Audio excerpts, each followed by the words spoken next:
Bonjour à tous, donc vous êtes sur le podcast de l'agence NIL et aujourd'hui j'accueille avec un grand plaisir Loïc Simon. Loïc, bienvenue. Merci à toi. Merci d'avoir répondu à mon invitation. On ne se connaît pas beaucoup parce qu'on a juste pris contact suite à, je crois, un petit commentaire sur LinkedIn et sur… je crois que j'avais dû commenter quelque chose sur un post LinkedIn et on a pris contact assez rapidement là-dessus. Et je trouvais justement très intéressant de pouvoir discuter avec toi parce que tu vas pouvoir nous parler un peu justement de l'intérêt de ce type de réseau. Est-ce que tu peux te présenter un petit peu et nous dire qui tu es, d'où tu viens, qu'est-ce qui t'anime et pourquoi on discute aujourd'hui? Oula, c'est beaucoup de choses. Ça. Et déjà, tu as vu la force de la sérendipité lorsque nous nous sommes rencontrés justement au travers des réseaux sociaux. On ne se connaît pas du tout, on ne s'est jamais vu physiquement, et pourtant on a l'impression qu'on se connaît depuis longtemps, tu vois. Exactement. C'est toute la force justement de ces réseaux sociaux, tu vois. Alors moi, je te suivais depuis un petit moment et c'est vrai que quand on discute, j'ai l'impression de te connaître parce que je lis tes posts déjà depuis quelques temps et je les trouvais déjà très pertinents. Donc effectivement. Voilà. C'est ça, exactement. Bon, écoute, moi, je suis Loïc Simon. Et moi, ma conviction, en fait, profonde, c'est que la vente, et notamment dans le domaine business to business, ce qu'on appelle B2B dans notre jargon, cette vente, elle change fondamentalement en ce moment. Elle change fondamentalement parce que les clients, eux, en B2B, également en B2C d'ailleurs, les utilisateurs, les usagers, tous. Mais les clients B2B, eux, ils changent fondamentalement depuis qu'il y a Internet, depuis qu'il y a les réseaux sociaux, depuis qu'il y a leur smartphone, hein, depuis qu'on est tous équipés de ce genre de petites machines, ils changent fondamentalement. Ils sont hyper connectés. Ils veulent plus voir de vendeurs. Et donc moi, je crois fondamentalement que la vente doit se transformer et que le social selling, qui est en fait, pour être clair, hein, l'art et la manière d'exploiter les réseaux sociaux pour développer les ventes, hein, social selling, l'art et la manière d'exploiter les réseaux sociaux pour développer ses ventes. Et je crois que le social selling est un super catalyseur de cette transformation absolument nécessaire de la vente. Et c'est pour ça que j'ai créé, je dirais, le Social Selling Forum, auquel tu as failli participer, mais tu viendras la prochaine fois. Hein. La prochaine fois. D'accord. Voilà. Alors moi, mon background, c'est simple, c'est un background de vendeur B2B, vente complexe. Alors ce qu'on appelle la vente complexe, c'est quand en face de nous, il y a des clients qui doivent faire des achats complexes.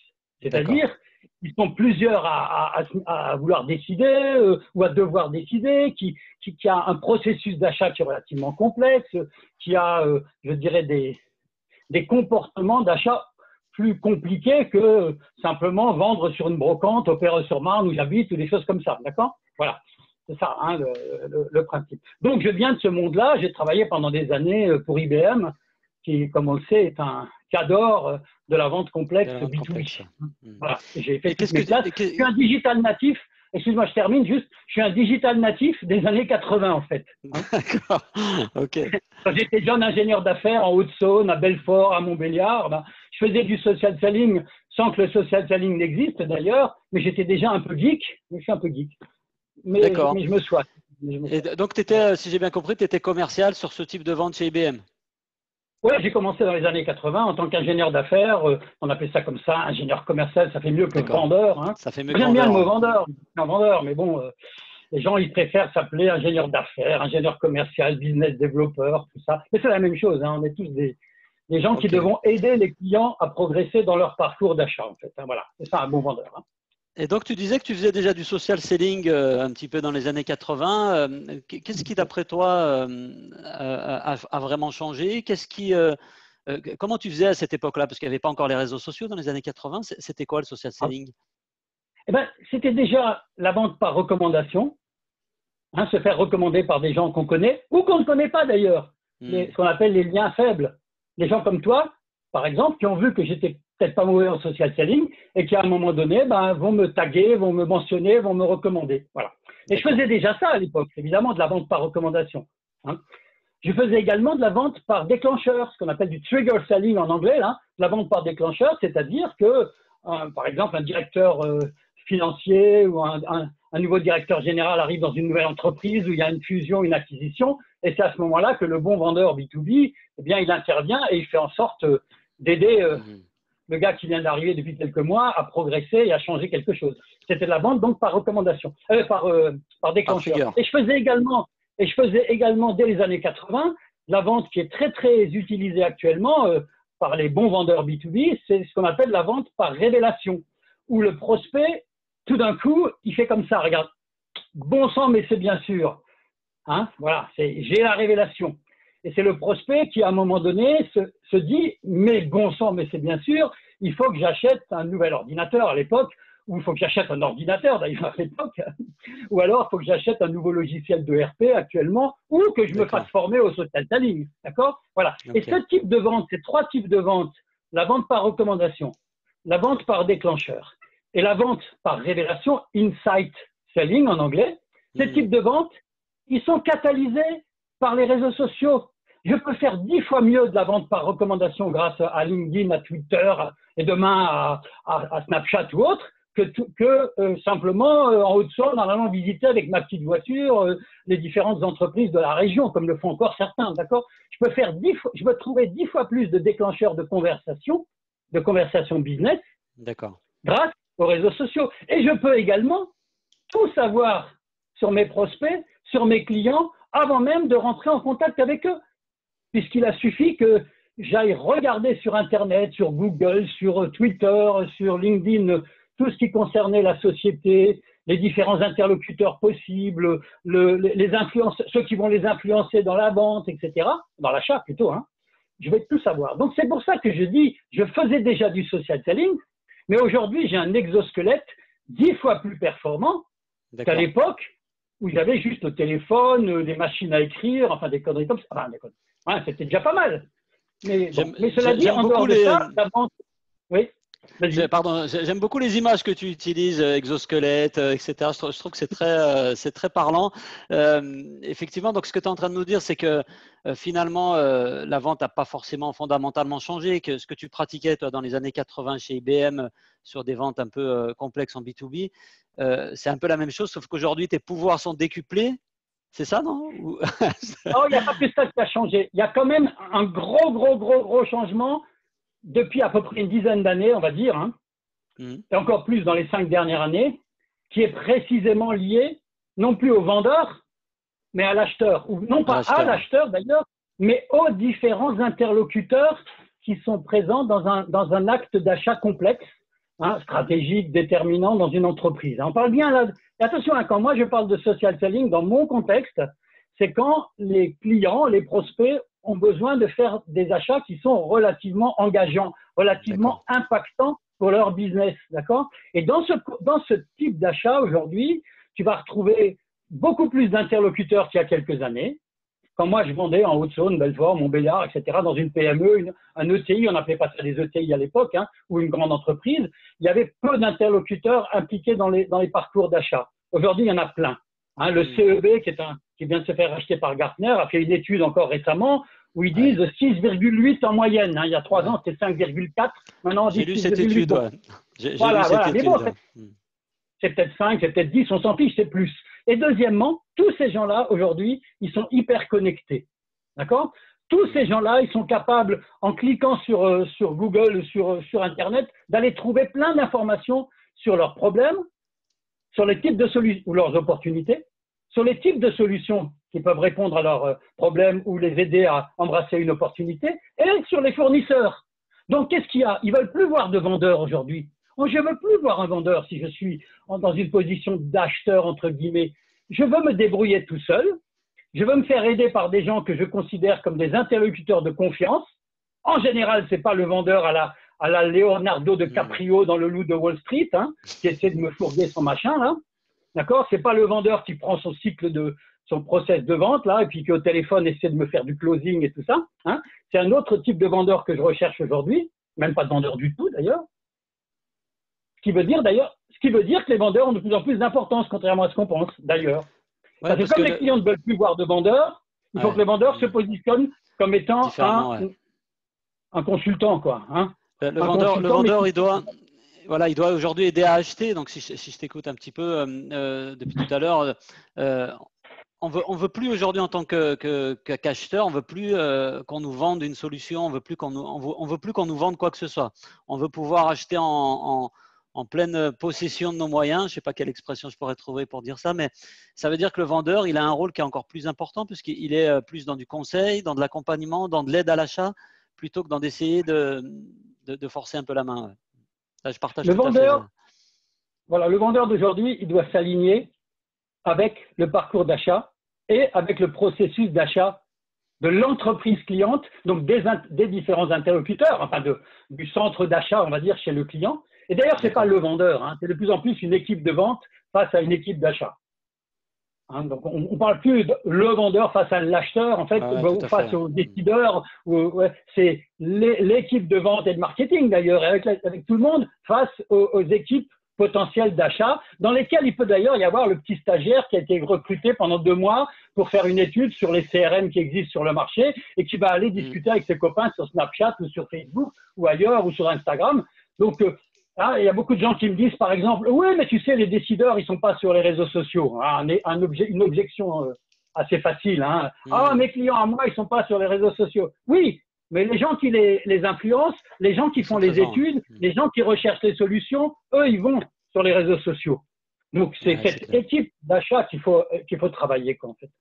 Voilà. D'accord. Donc, effectivement, pour résumer, le vendeur doit aider le client à acheter, en fait. Acheter, voilà. Alors, ça, c'est quelque chose de très intéressant. Il faut l'aider.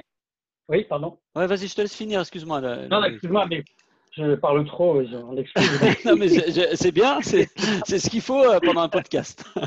Je t'en prie, finis. En fait, ce qui va être très important pour les vendeurs d'aujourd'hui et de demain, c'est d'être positionné dans la tête des potentiels acheteurs et décideurs et ceux qui étudient et ceux qui recherchent avant même le début du parcours d'achat. Exactement. Pendant tout le parcours d'achat et pas seulement une fois qu'on a ce que les marketeurs appellent un marketing qualified lead, un lead ou quelqu'un qui a un besoin et qui dit tiens, maintenant je veux acheter quelque chose. Parce que si on arrive à ce moment-là aujourd'hui en tant que vendeur B2B, on est perdu. Hein. Ou alors c'est celui qui vend le moins cher et qui a la solution de commodité la plus facile qui va vendre. Hein. Ou celui qui a été d'ailleurs à l'origine en général de la réflexion et du projet. Et donc, en fait, ça veut dire qu'aujourd'hui, le social selling et toutes ces techniques, ça permet de se positionner donc très en amont du parcours d'achat parce qu'on va être aussi présent au moment où les prospects et toutes ces personnes qui sont impliquées dans la décision d'achat vont commencer à se poser des questions. Donc, on va en parler un petit peu. Je pense que tu pourras nous dire un petit peu comment tu utilises toi LinkedIn et comment tu peux nous recommander de l'utiliser. Moi, il y a quelque chose que j'ai relevé dans ce que tu viens de dire juste avant. C'est le fait qu'aujourd'hui, on a des équipes face à des équipes. Moi, j'avais même envie de dire avec d'autres équipes. C'est-à-dire que les équipes chez le vendeur, aujourd'hui, il y a quand même un intérêt à essayer de travailler avec l'équipe d'acheteurs, entre guillemets, plutôt que face à face dans une confrontation. Moi, je crois beaucoup plus à de la prescription, à de l'aide à l'achat, quitte à un moment donné à être capable de dire aussi écoutez, je pense que nos solutions ne sont pas adaptées à votre problématique. C'est aussi ça, être un bon vendeur. Mais donc, par rapport à ça… Et la co-création de la révélation en question. La révélation ne doit pas être apportée par le vendeur. Ce n'est pas le vendeur qui doit dire il n'y a qu'à Faucon, c'est ça que vous devriez faire. Il faut réussir à co-créer cette révélation dans l'esprit du client. Voilà, et la révélation il faut que je change, il faut qu'on change quelque chose. Ouais. Et ensuite, une fois qu'on a décidé de faire quelque chose, de changer, c'est comment on fait. Et tant qu'on parle de pourquoi il faut qu'on change et comment il faut qu'on change, on s'en fout du produit en fait. Le produit lui-même, il viendra à la fin. Et le service et le produit que je vais vendre, il viendra à la fin. En général, il faut que j'aborde le prospect au travers de ce que Simon Sinek appelle le why. Hein. Pourquoi devrais-je changer? Ouais, tout à fait. Et ensuite, une fois que j'ai vraiment mon prospect, mon prospect, je veux dire mon prospect, mais on a vu que c'est un centre d'achat en fait, hein, dans lequel il y a d'ailleurs des mobilisateurs. Il y a des gens qui sont plus importants que d'autres dans ce centre d'achat, hein, ce qu'on appelle d'ailleurs les mobilisateurs. Ceux qui vont être des agents du changement et des agents du consensus. Parce que l'un des problèmes principaux de l'achat aujourd'hui, c'est comme chacun a son mot à dire, ça devient de plus en plus compliqué d'acheter, de plus en plus complexe. Donc, il faut qu'il y ait des gens qui soient capables d'amener le consensus. Et donc, ce qu'on va faire, nous, c'est qu'on va aider ces agents du changement, en fait, et agents du consensus, et les gens autour d'eux, à voir qu'ils ont vraiment un problème ou qu'ils ont vraiment une opportunité, à avoir cette révélation. Ensuite, on va les aider à voir quels sont les différents types de solutions. Et je ne parle pas de mon offre à moi ou de l'offre de mon concurrent, je parle des types de solutions. Hein. Est-ce que j'achète un nouvel ERP ou est-ce que je fais autrement? Est-ce que je fais une formation social selling ou est-ce que j'outsource ma prospection en Tunisie ou je ne sais pas quoi? C'est des différents types de solutions qui répondent à la problématique de la génération des leads ou du développement du business. Il y a pas que... Et c'est à la fin simplement qu'on va également aider le client à choisir parmi les différentes propositions possibles. Hein. Et donc, le bon vendeur, il va être agnostique, entre guillemets, par rapport aux solutions, par rapport aux différentes offres. Hein. Ouais. Plus ou moins. Évidemment, il ne va interagir avec des prospects qui ont des problématiques ou des besoins dans les domaines pour lesquels il va avoir une solution. Ouais. Sinon, si je vends du social selling, je vais pas... Voilà, si je vends du social selling, je ne vais pas essayer de te vendre, je sais pas moi, du SEO ou autre chose qui n'est pas dans mon domaine, tu vois. Il ne faut pas oublier que c'est du business aussi. Donc, ce n'est pas parce qu'il y a le mot social selling et qu'on est sincèrement là pour aider nos futurs clients qu'on n'est pas non plus des commerciaux et qu'à un moment donné, il y a quand même un objectif de vente. Enfin, je pense que c'est quelque chose aussi d'important. Je voudrais juste revenir sur la notion d'équipe. Qu'est-ce que tu peux donner comme conseil? Parce que la complexité, c'est effectivement que dans une équipe de vente aujourd'hui, il peut y avoir plusieurs profils, dans l'équipe d'achat aussi. Il y a des équipes qui peuvent relever du marketing, parfois de la com, et notamment les réseaux sociaux, c'est quand même quelque chose qui reste assez nouveau en B2B, bon, même si c'est rentré dans les mœurs, ça reste quand même assez dans l'utilisation enfin, beaucoup de gens se demandent comment l'utiliser. Qu'est-ce que tu peux donner comme conseil? Qu'est-ce que tu penses de l'implication des équipes? Comment on peut faire en sorte que tous ces gens-là travaillent ensemble? Ah ben déjà, j'ai découvert une chose aussi, c'est que le social selling, le fait d'avoir un projet de mise en œuvre du social selling dans une entreprise, ça crée un amour entre la vente et le marketing que j'ai jamais connu, en fait. D'accord. C'est jusqu'à présent, dans les entreprises B2B comme la mienne ou comme celle de mes partenaires dans l'informatique notamment, ou dans beaucoup d'environnements B2B, hein, j'étais dans des entreprises industrielles également, c'est Mars et Vénus, hein, marketing et vente. Hein. Il y a toujours quelque chose qui ne va pas de l'autre côté. Hein. Donc, pour les vendeurs, les leads sont mauvais quand ils viennent du marketing et puis le contenu est complètement nul. Et pour les marketeurs, les vendeurs n'exploitent pas correctement les leads et n'utilisent jamais les super contenus, les super articles ou autres présentations qui sont préparés par le marketing. On connaît bien tout ça. Hein. Ben, grâce au social selling, on se rend compte effectivement de la nécessité absolue d'avoir ce qu'on appelle dans le jargon du marketing le smarketing, c'est-à-dire l'alignement entre les sales et le marketing. Hein. Sales and marketing, smarketing. Voilà. On se rend compte de l'importance de cet alignement, hein, et surtout des deux côtés. C'est-à-dire que d'un côté, les vendeurs vont avoir besoin du marketing pour les accompagner tout au long justement de cet accompagnement des clients dans leur parcours d'achat, et notamment avec une connaissance plus importante des prospects, hein, grâce à du marketing automation, de la nourriture, du nurturing marketing. Voilà. Également grâce à des contenus. Donc, contenus, hein, ce sont les articles, les vidéos, les infographies, enfin, tous ces trucs-là, les présentations. Et le contenu en question, les vendeurs vont avoir besoin de contenu sur le why et sur le how, sur le pourquoi et sur le comment. Donc, ils vont pousser le marketing à faire un autre type de contenu que des fiches produits ou des argumentaires produits ou du blablabla sur la marque, quoi, qui ne sert à rien en social selling, hein, qu'on soit bien clair. Hein. Donc, d'un côté, les vendeurs vont avoir besoin du marketing, et de l'autre côté, le marketing, il ne reste que d'une chose en général dans les entreprises, c'est de faire de tous les vendeurs et des dirigeants et de tout le monde des ambassadeurs de la marque, ou des ambassadeurs des produits de l'entreprise, hein, ou des ambassadeurs d'ailleurs de la marque employeur aussi quand on veut recruter. Bon. Quand on recrute. Eh bien, une fois que les vendeurs sont devenus des bons social sellers, il faut savoir qu'ils auront appris à se comporter sur les réseaux sociaux. Ils auront développé leur réseau, ils auront développé leur capacité à interagir sur les réseaux sociaux et ils deviendront de bons ambassadeurs de la marque aussi. Donc, que ce soit les vendeurs d'un côté ou que ce soit les marketeurs de l'autre, ils ont tous intérêt, là, quand ils raisonnent social selling, à travailler ensemble. Mais il ne faut pas qu'ils s'alignent l'un avec l'autre. Non, il faut qu'ils s'alignent avec le parcours d'achat du client. C'est ça le plus important. Hein. Il faut qu'ils s'alignent ensemble sur le parcours d'achat du client. Voilà. Le plus important de l'alignement entre le marketing et les ventes, c'est pas que les deux s'alignent ensemble. C'est pas qu'ils aient les mêmes objectifs, qu'ils aient les mêmes process, qu'ils aient les mêmes outils, qu'ils aient les mêmes manières de faire, stratégies, etc. C'est qu'ils s'alignent tous les deux par rapport à ce parcours d'achat dont on a vu qu'on devait s'intéresser à tout le parcours d'achat et pas uniquement au moment où le prospect va avoir besoin d'acheter quelque chose. Voilà. Et ça veut dire donc, que l'idée, c'est de permettre aux clients ou aux prospects d'avoir la même expérience, entre guillemets, de la relation avec l'entreprise à partir du moment où il a commencé sa recherche sur Google jusqu'au moment où il va signer le contrat. Donc, ça veut dire que si les équipes sont alignées sur ce parcours d'achat, on n'a pas de rupture, on a une continuité dans l'expérience client, ce qui est toujours avantageux parce qu'on peut avoir une très belle expérience d'un point de vue marketing et puis se retrouver avec un SAV ou avec un commercial qui va nous faire déchanter. Ça arrive plus fréquemment qu'on ne le croit. Et moi, je pense qu'il y a quelque chose qu'on oublie aussi très souvent parce qu'on a tendance en tant que commerciaux parfois à s'arrêter un peu à la vente. Mais il y a la prévente aussi. Ça veut dire que tout le parcours du client derrière, on peut continuer à travers le social selling, à travers toutes ces actions qu'on peut avoir, notamment sur les réseaux sociaux, mais aussi avec la production de contenu. On peut continuer à faire en sorte que… Alors, je n'ai pas trouvé de mot en français. Les anglo-saxons disent delight, notamment HubSpot avec qui on bosse. Enchanté le client.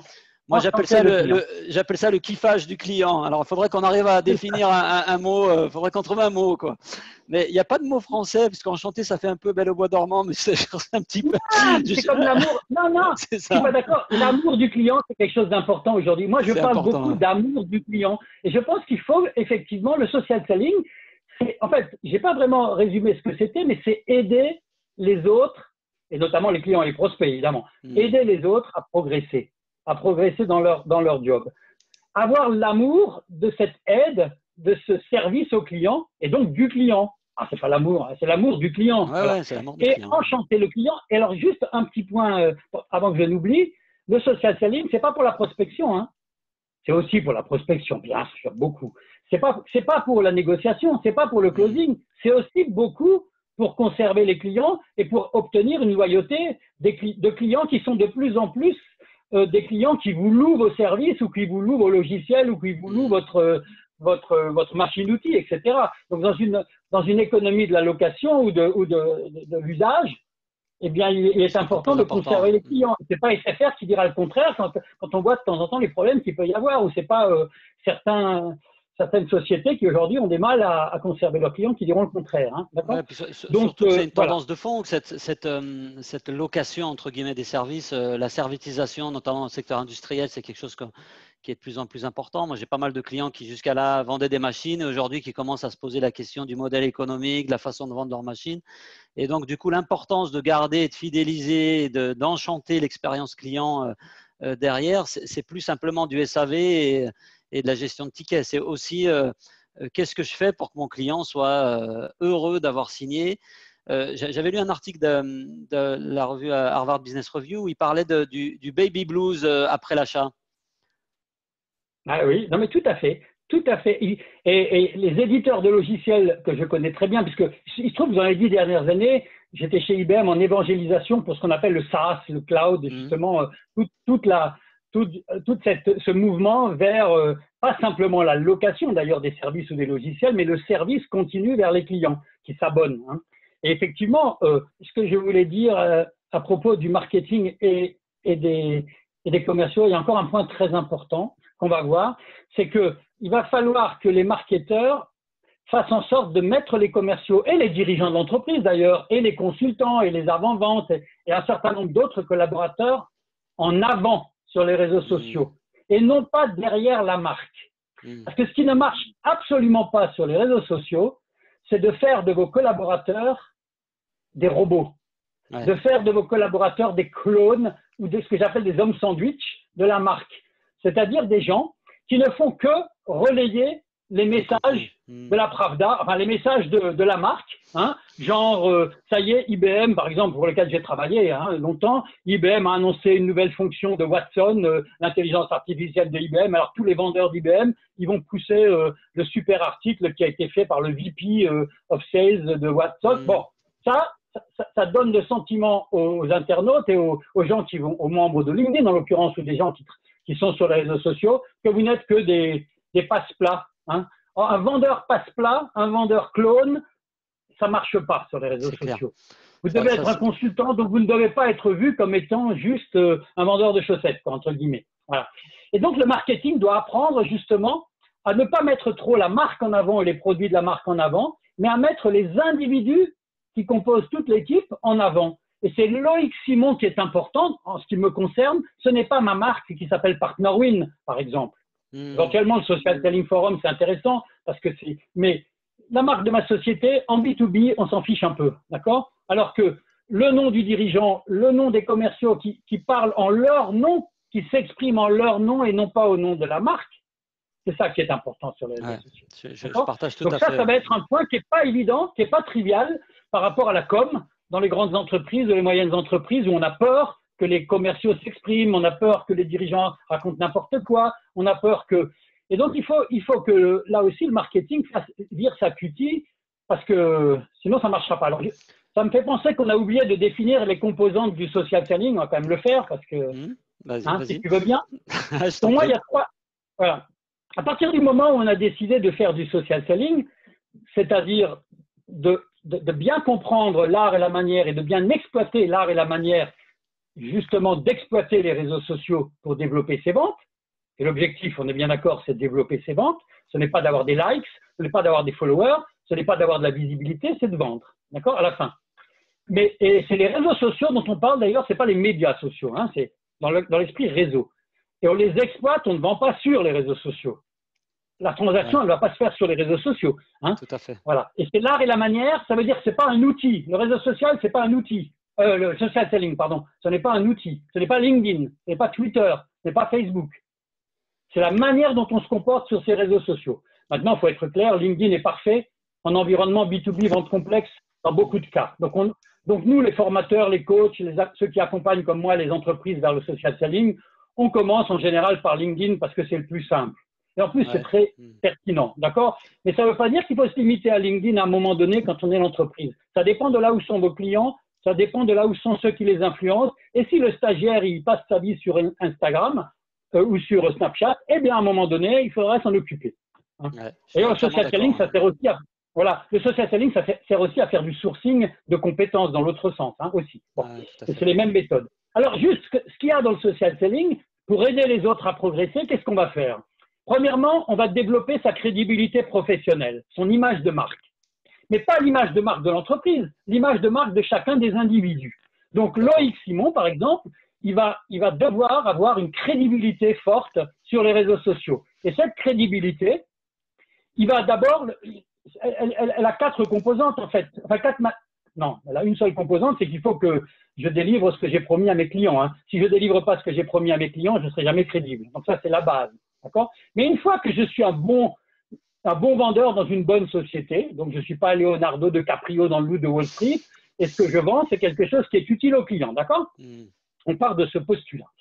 Après, j'ai 3 manières d'exprimer ma crédibilité. Soit je peux parler, comme je le fais en ce moment, hein, vidéo, podcast, etc.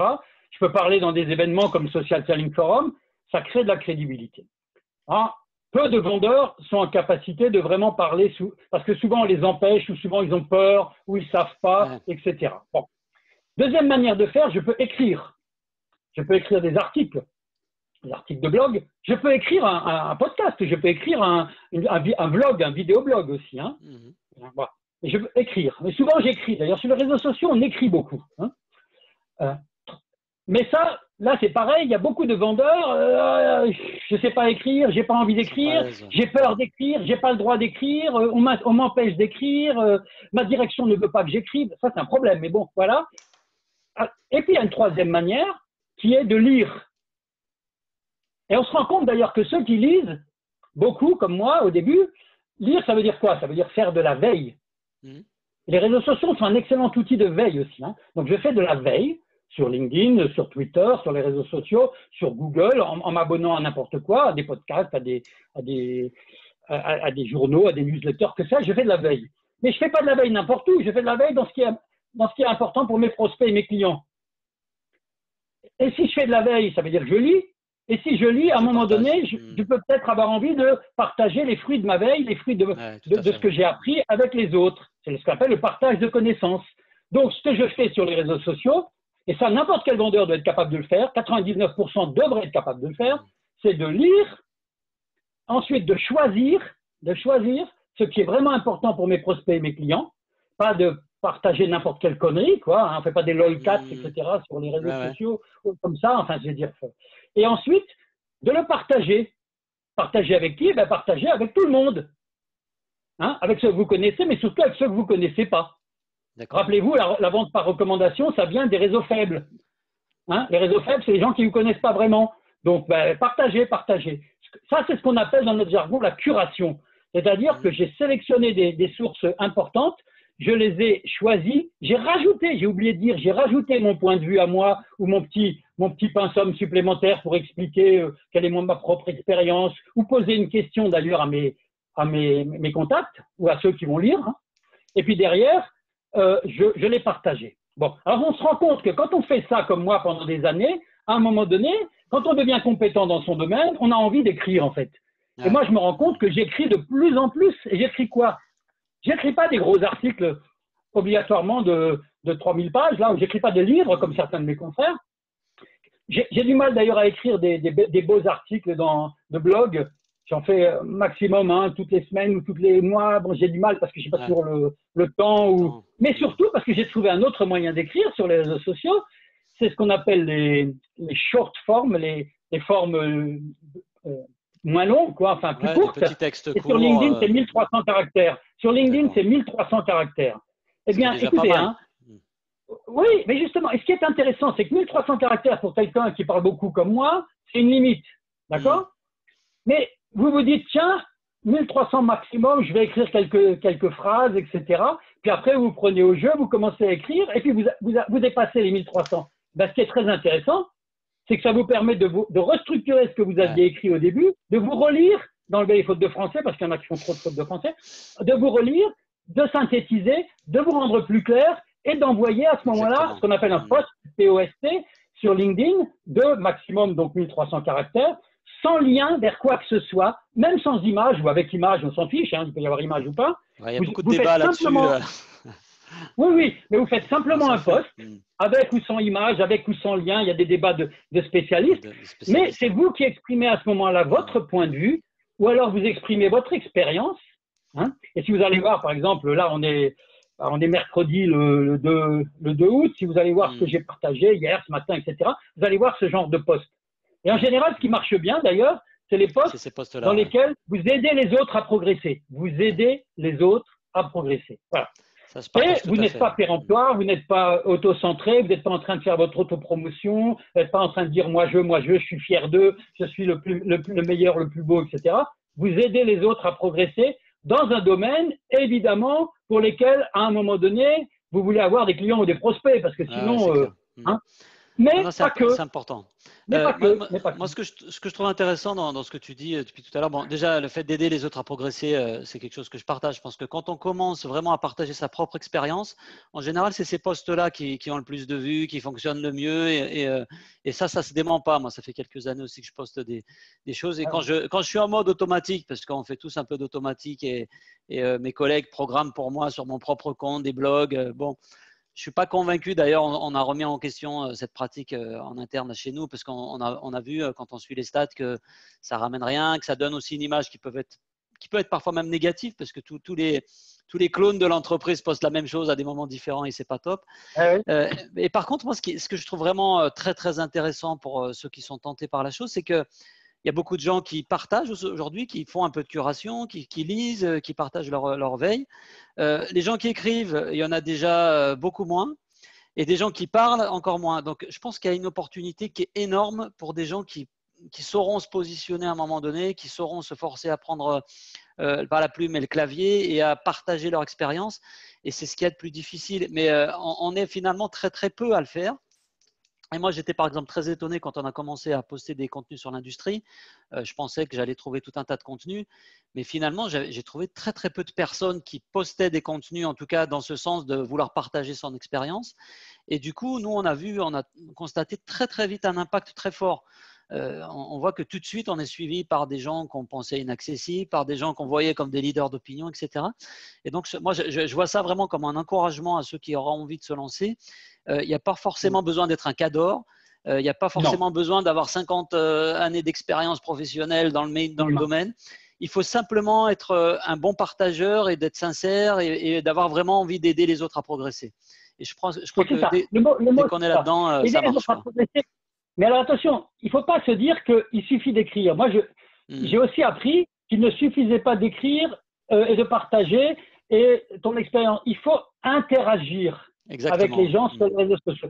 Ce qui marche le mieux, c'est quand le post que tu fais peut donner lieu à un débat, d'idées et qu'il y a des gens qui vont commenter et qui vont réagir. Et toi-même, à ce moment-là, tu vas également continuer à commenter ou à débattre avec eux. Et surtout, tu vas faire en sorte que toutes les idées possibles puissent être exprimées et pas uniquement ce que toi, tu as dans la tête, par exemple. Et donc, tout le monde va pouvoir progresser, non seulement grâce à celui qui a posté le post initial, mais également aux autres qui vont interagir. Et la deuxième activité, d'ailleurs, que je fais moi tous les jours, c'est de commenter justement les posts d'autres personnes, y compris évidemment mes confrères, mes collègues, mes pairs, mes concurrents, etc. Celui qui pense qu'il ne faut pas interagir et qu'il ne faut pas avoir dans son réseau ses concurrents, ses confrères, ses pairs, il n'a pas encore compris les réseaux sociaux non plus, on pourra en reparler. Hein. Celui qui pense qu'il ne faut pas commenter sur un super article qui a été fait par un de ses confrères, il a aussi pas compris effectivement l'intérêt de se positionner au-dessus de la mêlée et de ne pas être uniquement là en train de rester dans le secret, etc., de penser que tes prospects ne connaîtront pas tes concurrents, etc., avec ce genre de conneries-là. Bon, donc si tu veux, moi ce que je pense, c'est que cette interaction, elle est importante. Alors justement, je disais que la première chose qu'il fallait faire en social selling, c'est ce que j'appelle le profil, c'est-à-dire développer ton image de marque personnelle grâce au fait qu'effectivement tu existes sur les réseaux sociaux. Et tu revois évidemment ton profil LinkedIn, tu revois ta page de profil LinkedIn pour faire en sorte que ça ne soit plus ton CV idiot de commercial, mais que ça soit ton site web personnel professionnel avec ta proposition de valeur tournée vers tes prospects. Regarde les bonnes pages LinkedIn, ce n'est pas un CV bête et méchant dans lequel tu dis je suis le meilleur vendeur du monde, appelez-moi, d'accord? Voilà, les clients, ils s'en fichent que tu sois le meilleur vendeur du monde. Ils ne pensent qu'à eux. Ils s'en fichent de toi. Ils pensent à eux. D'accord? Donc, il faut que tu revoies revoir ton profil LinkedIn. Voilà. Donc, c'est ce qu'on appelle le premier P. J'en ai 3. Le premier P, c'est le profil. Le deuxième, c'est le process. Et le troisième, c'est la patience. Patience, ça va être un mot important, mais le deuxième process, j'aime pas trop le mot process, mais il fallait que je trouve un P. Hein. En fait, c'est la routine. Voilà. Hein. J'aurais pu faire PRP parce que c'est la routine du social selling. Laquelle routine, d'ailleurs, il faut la maîtriser pour ensuite l'oublier. Mais il faut déjà la maîtriser. Et maîtriser la routine, il y a 3 activités fondamentales dans le social selling, je dirais. La première, c'est de trouver des gens qu'on aurait envie d'engager, avec lesquels on aurait envie de discuter pour les emmener vers des conversations business. Voilà. Et grâce aux réseaux sociaux, grâce aux moteurs de recherche de LinkedIn, de Twitter, etc., on peut trouver les gens avec lesquels on a envie de prendre langue. Hein? Moi, je trouve des gens qui peuvent être intéressants pour le Social Selling Forum et ensuite, j'essaie de les contacter ou de me mettre en rapport avec eux d'une manière la plus intelligente. D'abord, je les trouve. Il faut déjà trouver. Pour ça, on fait de la veille et on fait de la recherche. Ensuite, il faut les écouter. Quand on les trouve, il faut en même temps les écouter, voir ce qu'ils racontent, qui ils sont. Ça, c'est la première activité. D'accord? Deuxième activité. Vous m'entendez toujours? Ouais, je t'entends toujours, mais j'ai plus de… Non, parce que je ne te vois plus bien, mais deuxième activité, je te vois figé, mais bon. Peut-être qu'on est figé là de nouveau. Mais donc, première activité, il faut les écouter après les avoir trouvés. Deuxième activité, on va effectivement les éduquer. Enfin, on va les éduquer. On va les aider à progresser, ce qu'on disait tout à l'heure. Et c'est là qu'on va utiliser la curation, les interactions et l'apport de valeur permanent. D'accord? Et surtout sur le pourquoi et le comment, d'ailleurs, pas sur votre offre. Hein. Voilà. Et la troisième activité, ça va être l'activité de développement de son réseau, de connexion avec ces gens-là. Et là-dessus, il y a beaucoup également comment dirais-je, d'erreurs qui sont faites, à mon sens, en matière de réseau, de développement de son réseau professionnel. On ne veut se connecter qu'avec les gens qui sont importants pour nous. Ben non! On doit aussi se connecter avec ceux pour lesquels on est important, nous. Ouais, premièrement. On doit aussi se connecter avec des gens qui pourront peut-être un jour nous recommander à d'autres personnes. Donc, on va se connecter aussi avec des liens faibles.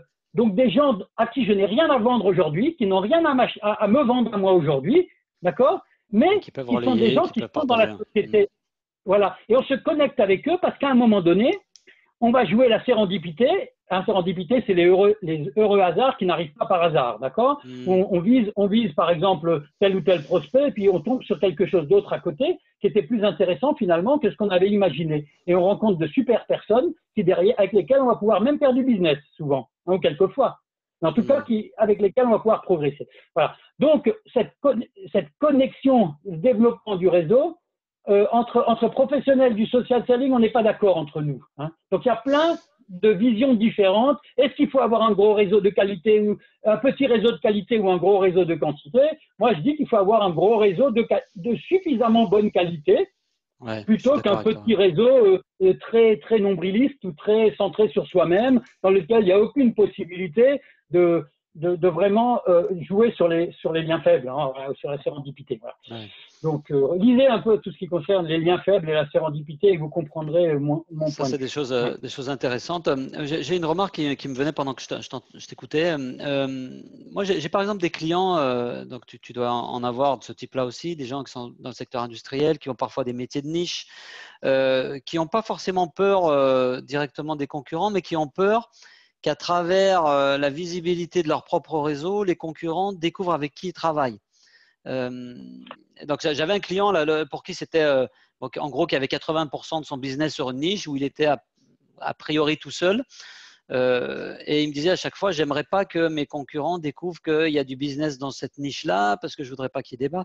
Qu'est-ce que tu penses de cette remarque et qu'est-ce que je pourrais dire à ce type de client? Alors, je pense que chaque cas, néanmoins, est particulier et qu'il peut y avoir effectivement des secteurs bien précis ou des niches bien précises sur lesquelles les inconvénients dépassent les avantages de ce que j'appelle la transparence, l'authenticité et le partage. D'accord? Si effectivement la niche dans laquelle vous travaillez ou le secteur dans lequel vous travaillez ne peut pas profiter de ce qu'on appelle l'économie de la connaissance et le fait de vraiment ouvrir au monde sa connaissance, d'accord? À ce moment-là, il faut regarder de manière très spécifique. Et il y a peut-être d'autres moyens. On peut faire du social selling sans utiliser LinkedIn ou Twitter, en ayant d'ailleurs les principes de social selling en tête. J'aide mes clients à progresser, etc. Sans obligatoirement ouvrir tout son réseau à tous ses concurrents, si effectivement ça ne les inconvénients encore une fois sont supérieurs aux avantages. Alors, maintenant, dans 90% des cas, à mon avis, quand on est dans des entreprises industrielles traditionnelles, que ce soit dans le verre, dans les machines-outils, dans le pneu ou que sais-je, le côté relation commerciale avec les clients ou les prospects, il y a rien qui est vraiment spécifique, il n'y a rien qui et les prospects, ils connaissent les concurrents, et les concurrents, ils connaissent les prospects. Donc, je dirais, bon, et sachez une chose, c'est que si vos concurrents, ils passent leur temps à vous espionner sur les réseaux sociaux, pendant ce temps, vous pouvez passer votre temps à mieux aider vos clients et à les aider à progresser. Ça, je suis d'accord. Et à les conseiller. Et vous ne perdrez pas les 3 heures que l'autre aura passé à essayer de voir quelle est la liste. Je vais regarder la liste des 6225 contacts de Loïc Simon pour voir si je trouve des prospects récents. Bon, alors évidemment, vous pouvez aller me suivre tous les jours. Vous allez voir que j'ai mis une nouvelle société parmi… Ah, bah lui, il est peut-être un prospect, donc je vais aller le voir. Bon, vous pouvez faire ça. Mais je pense que c'est des petites tactiques qui sont, à un moment donné, un peu rusées. Hein. C'est comme, il y a des techniques de… Ah oui, il y a des techniques comment dirais-je, de productivité ou d'industrialisation ou d'automatisation qui existent aussi sur les réseaux sociaux et qui souvent sont à comparer à des techniques très humanistes, très personnalisées, très humaines, quoi. Hein. Et il y a souvent d'ailleurs une espèce d'antagonisme entre des acteurs de ce qu'on appelle le growth hacking, c'est-à-dire hacker la croissance de l'entreprise, hein, faire en sorte que l'entreprise se développe par des trucs et astuces, et notamment en utilisant des logiciels un peu astucieux. Hein. Voilà.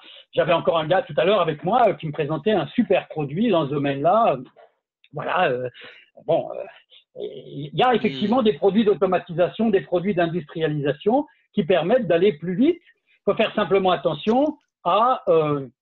c'est un autre registre que la question que tu me posais, mais néanmoins, c'est intéressant de voir comment on peut à la fois être très humain et très comment dirais-je, H2H, comme ils disent maintenant dans le jargon, human to human, l'humain qui parle à l'humain, qui travaille avec l'humain. C'est ce qui marche bien hein, sur les réseaux sociaux, l'interaction humaine, plutôt que les bots ou des choses comme ça. Mais de l'autre côté, avoir des outils pour vous donner un exosquelette encore supplémentaire, un exosquelette encore plus performant par rapport à celui que vous avez. Donc les deux ne sont pas opposés.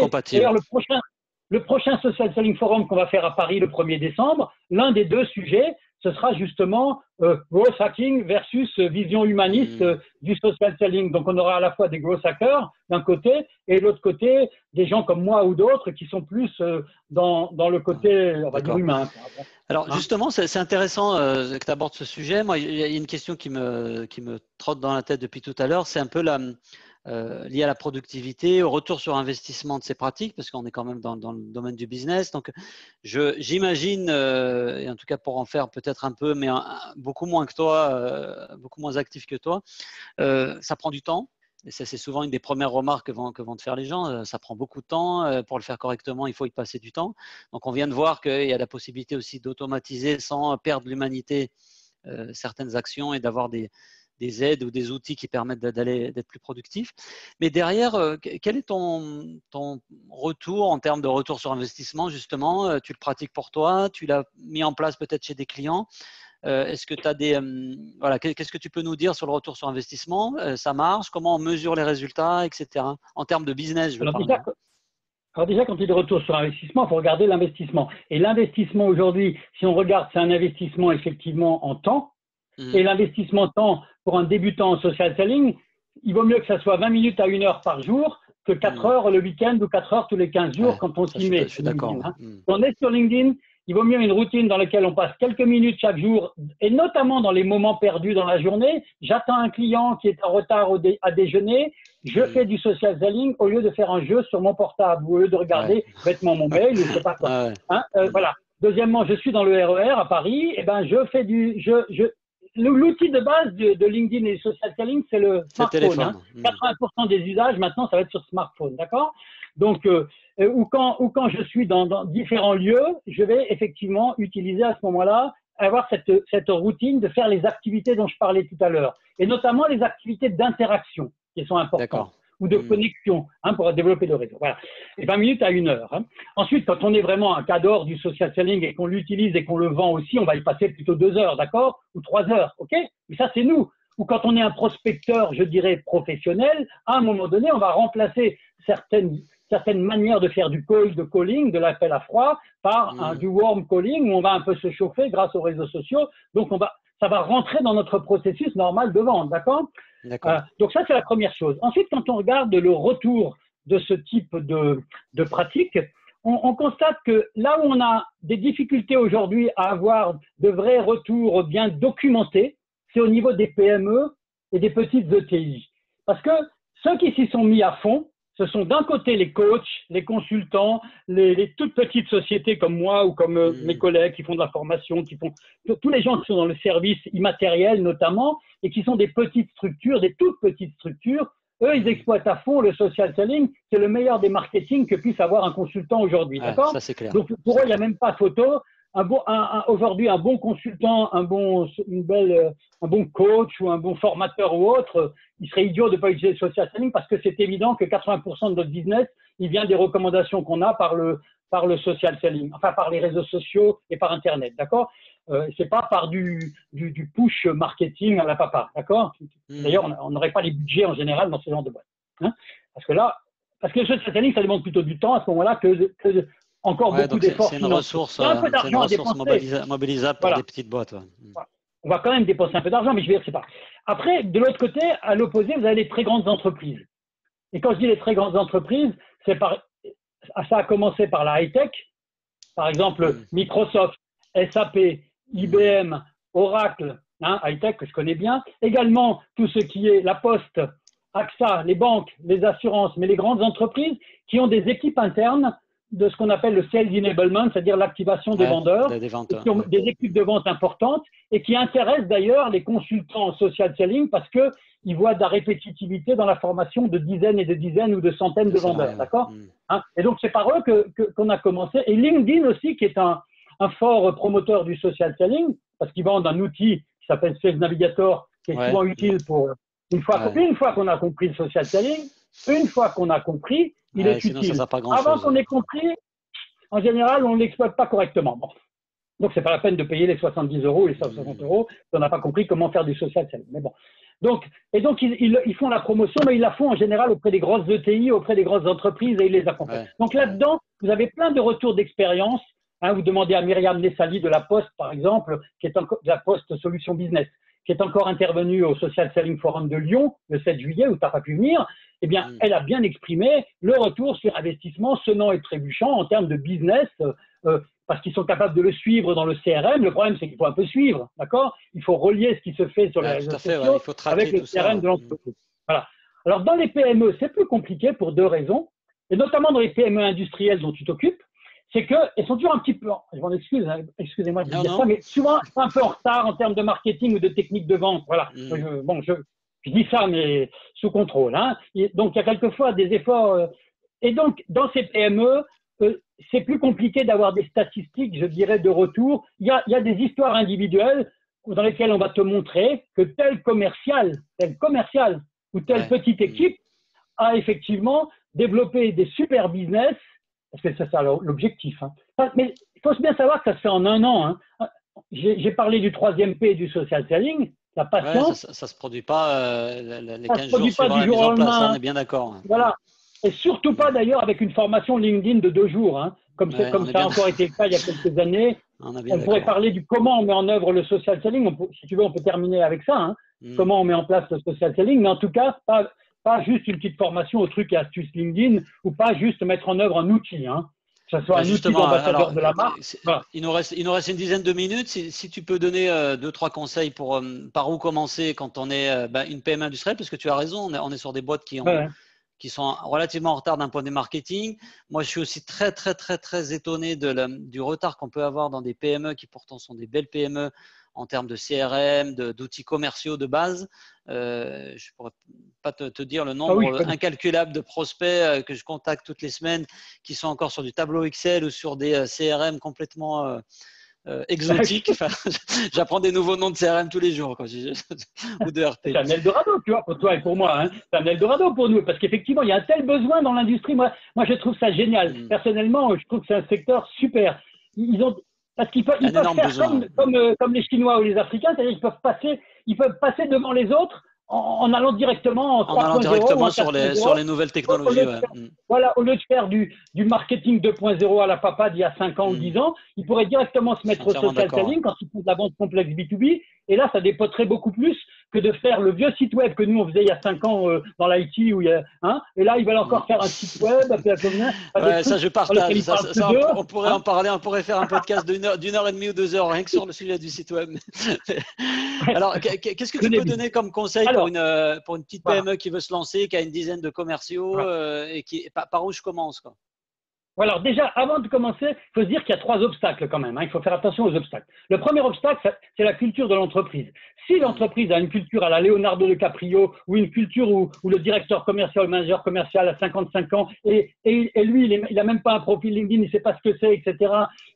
Même les petits jeunes qui viendront le voir ou les mecs de 40 ans qui ont envie, ça va être compliqué, d'accord? Donc la culture peut quelquefois être à l'opposé. Hein. Ou alors une culture du secret à la japonaise, tu vois, dans lesquelles j'ai quelques boîtes comme ça, dans lesquelles Japonais, ah non, on n'a pas le droit de parler, personne ne peut parler, personne ne peut rien faire, c'est jugulaire, et puis c'est tout. C'est pas une entreprise libérée, loin s'en faut, hein, d'accord?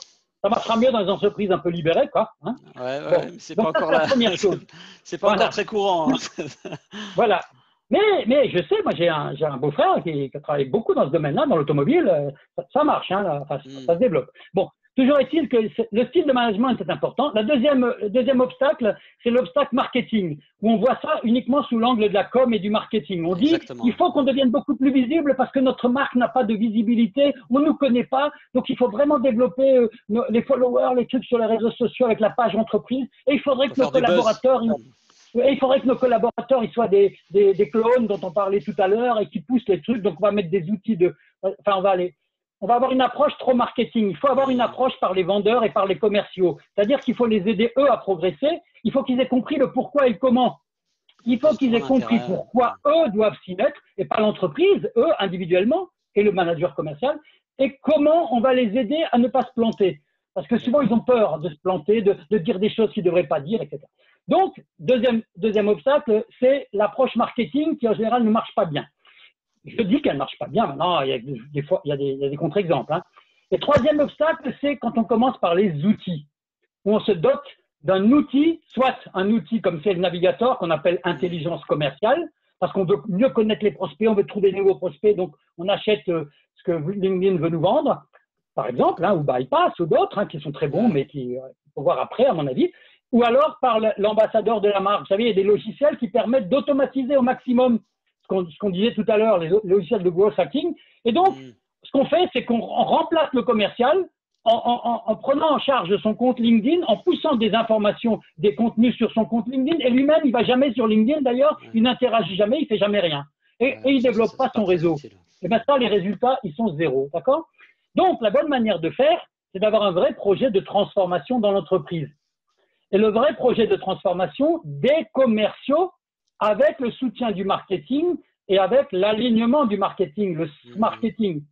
Mais les deux, ils s'alignent. Hein. Ce n'est pas les marketing derrière les vendeurs, c'est tout le monde. Hein. On est tous des égaux. Hein. D'accord? Mais c'est derrière les vendeurs au début, que l'on aide et qu'on met en avant, d'accord? Et que l'on forme. Il faut donc un programme. Et le programme, c'est un programme dans lequel il y a bêtement la compréhension du pourquoi. Il faut qu'ils aient compris le pourquoi. C'est ce qu'on appelle la conscientisation.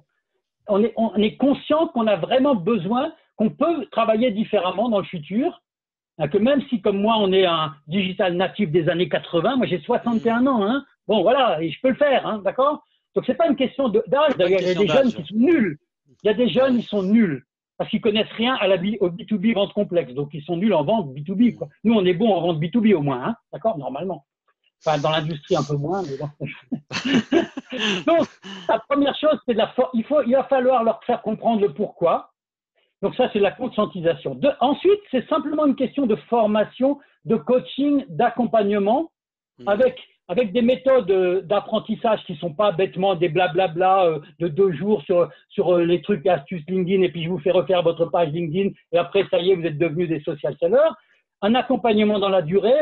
Moi, j'estime qu'il faut au début, en moyenne, 3-4 mois en termes de de temps. Ça ne veut pas dire qu'ils travaillent pendant 3-4 mois. Mais il faut 3-4 mois pour commencer à bien comprendre comment ça fonctionne, pour avoir toutes les bases, pour les intérioriser grâce à un coach, grâce à un mentor, grâce à quelqu'un qui vous aide. Moi, je fais souvent des sessions comme ça pendant 1 heure, toutes les semaines, pendant 1 heure, avec l'équipe de 10, 20, entre 5 et 20 commerciaux et managers et marketeurs. Et on regarde une partie, le profil, la curation, la manière de se connecter, les bonnes manières d'interagir, quel type de poste il faut faire, comment on les fait, et surtout, comment est-ce qu'on cible des prospects définis qu'on veut absolument gagner, et comment on les entoure, et comment on les travaille, de façon très, très concrète.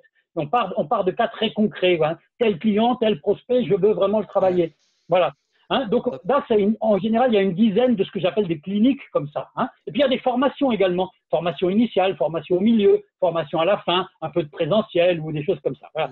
Et puis, il peut y avoir des MOOC avec, il peut y avoir plein d'autres méthodes de learning. Donc, la formation, pas moi. Se faire accompagner, c'est intéressant.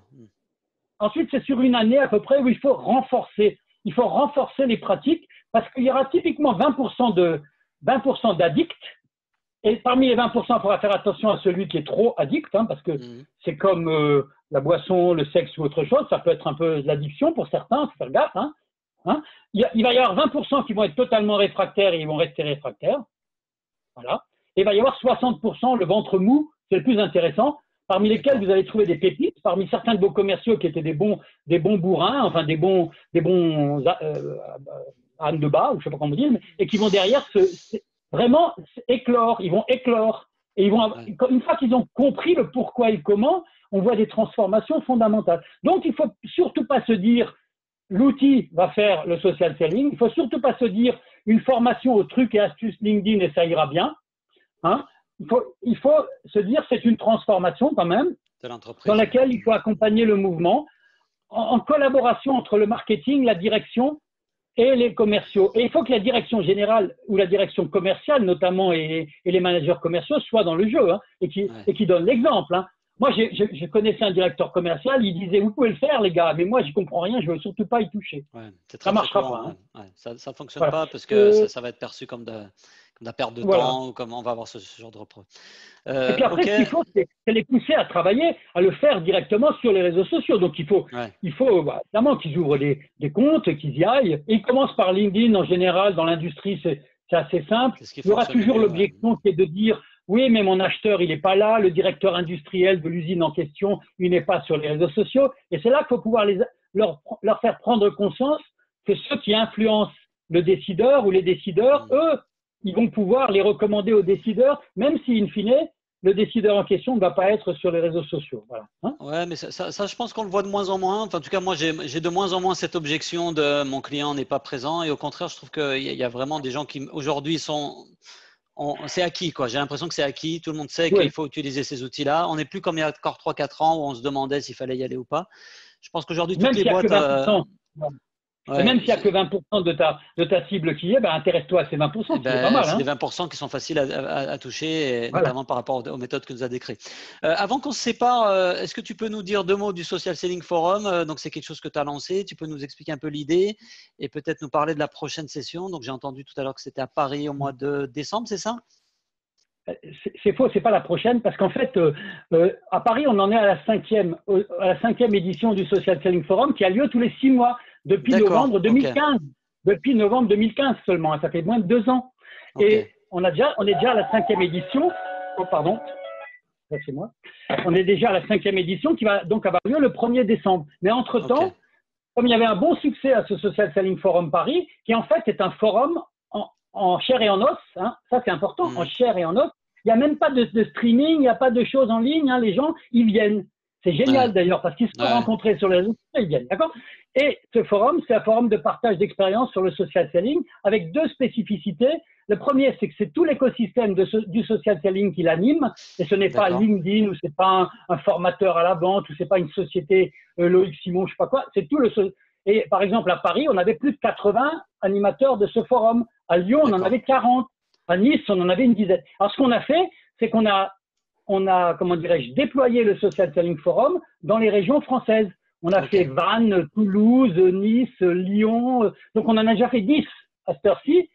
Et le prochain va avoir lieu certainement, enfin, quand je dis certainement, c'est qu'il y a encore 2-3 trucs à Alger, tu vois, le 28 septembre. Ensuite, à Tunis. Hein? Non, à Marrakech, pardon, le 5. Ensuite, ce qui va être important, c'est pas tellement, on va être à Perpignan le 12 octobre, mais on va surtout être à Bordeaux le 13 octobre, avec un beau Social Selling Forum un peu comme à Lyon. Et puis, on va ensuite continuer le 20, bon, je suis même à Melbourne le 27 octobre parce que j'ai envie d'aller là-bas et on va faire un forum là-bas. Mais bon, en anglais. Et ensuite, trouvé un bon moyen de voyager là, non? Oui, c'est très sympa. Et le 1er décembre, je dirais que le 1er décembre à Paris, c'est le flagship, c'est le vaisseau amiral. C'est le vaisseau amiral. Et là, on a 2 sujets de fond. Le premier, c'est comment les vendeurs d'élite d'aujourd'hui s'alignent vraiment avec le parcours d'achat du client. Et Michael Aguilar, qui est un cadre de la conférence et de l'écriture de livres sur le vendeur, il fera le keynote d'ailleurs, il sera keynote. Et puis, on a également le growth hacking versus l'humanisme, comme je t'ai expliqué tout à l'heure, qui sera le 2e sujet clé. Et ce qu'il y a, c'est qu'il y a surtout des ateliers qui se déroulent en parallèle, dans lesquels on partage vraiment des expériences très concrètes. Et tu as 3, 4, 5, 6 animateurs qui animent un atelier très, très concret de partage d'expérience, dans lequel il n'y a pas de blabla commercial et tout ça. Et ça marche. Plus des espaces de rencontres, plus des démonstrations de produits logiciels, d'exosquelettes, etc. etc. Voilà. Ok. Il y a un site internet sur lequel on s'inscrit. Si je veux participer, c'est pour notre Social Selling Forum. Ouais, on tape ça dans Google et on trouve toutes les infos. Socialsellingforum.fr. Non, le plus simple, socialsellingforum.fr. Parce que si on tape dans Google, de temps en temps, on arrive sur de vieux sites, etc., ou sur de vieilles pages. Je le mettrai dans le descriptif du podcast et de la vidéo quand on diffusera. Voilà. Ok, super. Écoute, Loïc, je suis super content de notre échange. Vraiment, tu m'as moi-même appris plein de choses et j'ai apprécié beaucoup ta façon d'aborder le social selling. Je t'avoue que pour moi, vu de loin, même si je suis un peu dans le marketing, j'avais l'impression un peu d'un buzzword et aujourd'hui, je suis plutôt rassuré dans le sens où je me dis qu'il y a quand même du solide derrière et que ce n'est pas très différent d'autres termes qu'on utilise en inbound marketing pour sortir des termes un peu spécifique, mais finalement, on fait tous la même chose, c'est d'aider nos clients, c'est de simplement de se plier au parcours d'achat du client d'aujourd'hui et quel que soit le nom qu'on va donner à ces techniques, l'objectif est le même et je trouve que c'est vraiment intéressant. Encore merci Loïc et puis à très très bientôt. Merci à toi. Merci. Merci à toi, Karim. Salut. Salut.